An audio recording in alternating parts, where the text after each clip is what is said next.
In today's video, I'm going to teach you how to start a meeting on Microsoft Teams for iPhone.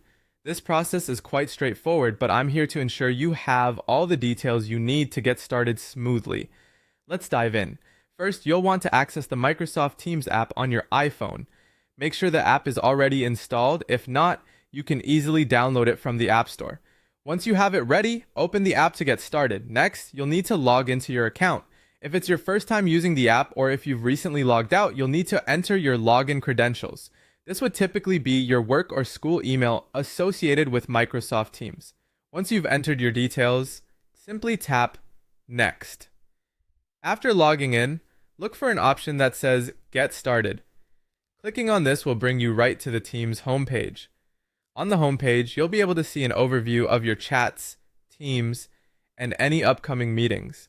From here, let's move over to the calendar, which is usually at the bottom or somewhere accessible depending on your app settings. In the calendar, you'll find various options for scheduling events or meetings.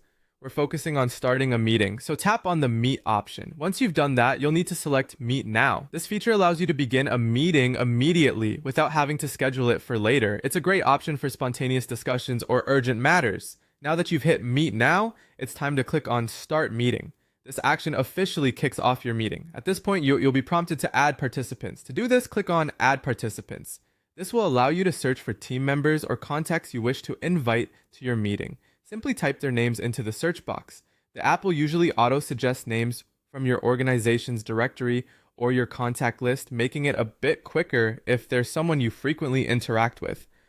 Once you've selected all the participants you want to invite, go ahead and tap Done. This final action sends out the meeting invitations and confirms that your meeting is underway. Congratulations! You've just successfully started a meeting on Microsoft Teams using your iPhone. Remember, practice makes perfect, so don't hesitate to explore Teams further to familiarize yourself with additional features that might benefit your meetings or collaboration efforts. Thanks for watching, and don't forget to subscribe to our channel for more helpful tutorials.